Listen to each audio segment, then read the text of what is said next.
एक समय की बात है। राजा जयचंद के राज्य में यशवंत नाम का एक बहादुर सिपाही रहता था। इस राज्य के लिए उसने कई लड़ाइयां लड़ी और राजा को हमेशा ही जीत दिलाई। लेकिन पिछली लड़ाई में यशवंत बहुत घायल हो चुका था। अब वो कुछ समय के लिए छुट्टी चाहता था ताकि वो आराम कर सके और उसके घाव ठीक हो सके, और इसीलिए वो राजा से मिलने उनके दरबार पहुंचा। यशवंत ने राजा से कहा, महाराज, मैं पिछले युद्ध में बहुत घायल हो चुका हूँ। अब मुझे कुछ दिनों के लिए छुट्टी चाहिए। अब कुछ दिनों में आपका काम नहीं कर पाऊंगा। राजा जयचंद बहुत ही जिद्दी और घमंडी राजा था। उसने यशवंत को तुरंत ही जवाब दिया, ठीक है यशवंत, अब अगर तुम काम करना नहीं चाहते हो तो कोई बात नहीं, लेकिन पता है ना तुम्हें अपना खर्चा खुद उठाना होगा, क्योंकि तुम मेरे लिए काम नहीं कर रहे। इसीलिए राज्य के खजाने से तुम्हें कोई भी सैलरी नहीं मिलेगी। लेकिन महाराज, मैंने इतने समय आपके लिए काम किया है और अब मैं कैसे अपना खर्च चलाऊंगा? ये सब मुझे नहीं पता, लेकिन अब तुम्हें कोई सैलरी नहीं मिलेगी। तुम्हें अपना खर्चा खुद ही उठाना होगा। यशवंत ये सुनकर बहुत उदास हो जाता है, लेकिन अब राजा की बात मानने के अलावा उसके पास कोई रास्ता नहीं था। उदास मन से यशवंत अपने घर पहुंचता है तो देखता है राजा के सिपाही उस घर में ताला लगा रहे थे। अरे ये क्या कर रहे हो तुम लोग? मेरे घर में ताला क्यों लगा रहे हो?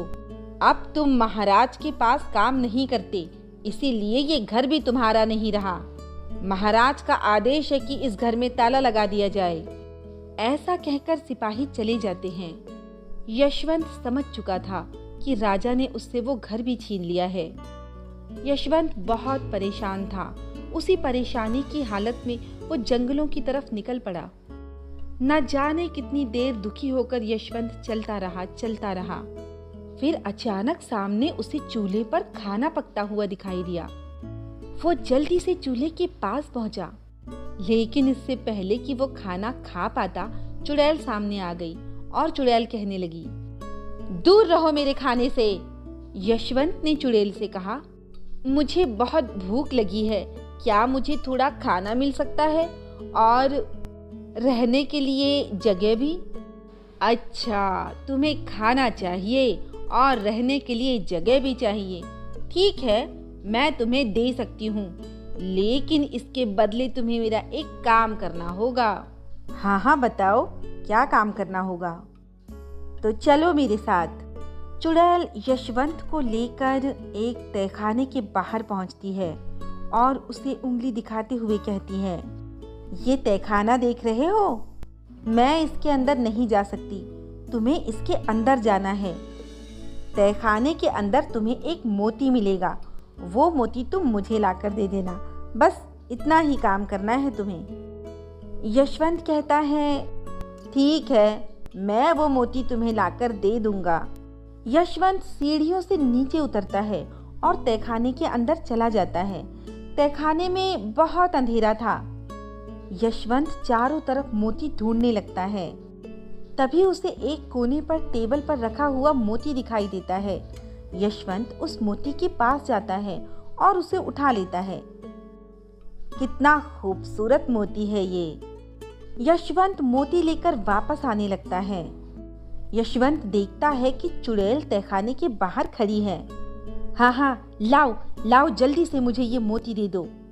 अरे पहले मुझे बाहर तो आने दो। नहीं, पहले तुम मुझे ये मोती दे दो, तब मैं तुम्हें बाहर आने दूंगी। नहीं, जब तक तुम मुझे बाहर आने नहीं दोगी, मैं तुम्हें मोती नहीं दूंगा। अच्छा, तो ठीक है, अब तुम अंदर ही रहो। ऐसा कहकर चुड़ैल यशवंत को धक्का दे देती है और बाहर से दरवाजा बंद कर देती है। अब यशवंत वापस तहखाने में गिर जाता है। उसे समझ नहीं आ रहा था कि वो क्या करे। यशवंत देखता है कि उस मोती पर धूल लगी हुई है और वो उसे हाथ में लेकर उस धूल को साफ करने के लिए रगड़ने लगता है। जैसे ही यशवंत मोती को रगड़ता है, एक छोटी सी परी सामने आ जाती है। अरे तुम कौन हो नन्ही परी, और तुम यहाँ कैसे आई? मैं परी रोजली हूँ।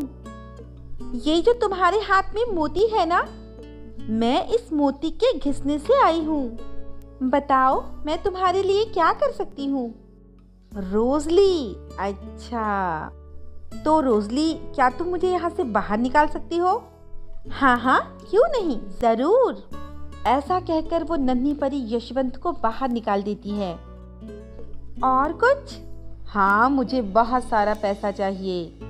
रोजली उसे सोने से भरी एक पोटली दे देती है। यशवंत कहता है, अब तुम जाओ रोजली, जब मुझे जरूरत होगी मैं तुम्हें बुला लूंगा। रोजली चली जाती है। यशवंत शहर में आकर एक घर खरीदता है।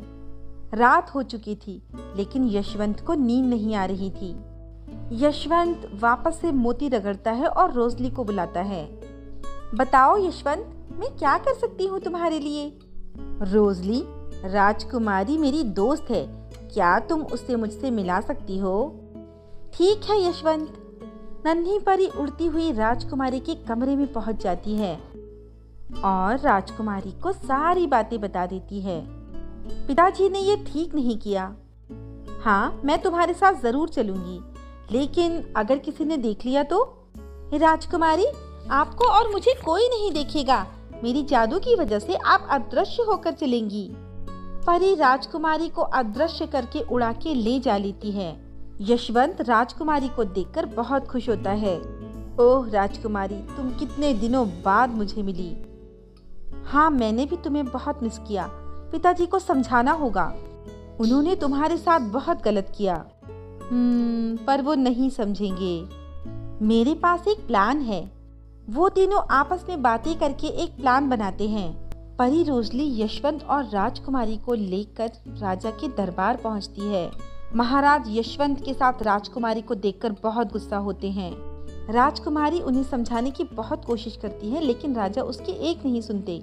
तभी यशवंत परी रोजगिल को आदेश देता है कि सारा महल तोड़ दो। रोजगिल जादू करती है और महल टूटने लगता है। राजा डर जाता है। रुको, ऐसा मत करो, रुक जाओ। तभी यशवंत कहता है, महाराज, अगर आप इस तोड़फोड़ को रोकना चाहते हैं तो आपको मेरी बात सुननी होगी और मेरे साथ इंसाफ भी करना होगा। राजा अपनी गलती मानकर शर्मिंदा होता है। यशवंत रोजली को बोलकर तोड़फोड़ रोक देता है। राजा कहता है, तुम सही कहते हो यशवंत, तुम हमारे वफादार सिपाही हो। तुम्हारे बारे में सोचना हमारा काम है। मैं ही गलत था, मुझे माफ कर दो। तुम जब तक चाहो छुट्टी ले सकते हो। तुम्हें राज दरबार से पेमेंट मिलती रहेगी। यशवंत और राजकुमारी दोनों बहुत खुश हो जाते हैं। तो दोस्तों, कैसी लगी आपको हमारी कहानी? अगर पसंद आई हो तो लाइक, शेयर और सब्सक्राइब करना ना भूलें और ऐसी ही कहानियों के लिए देखते रहें हमारा चैनल।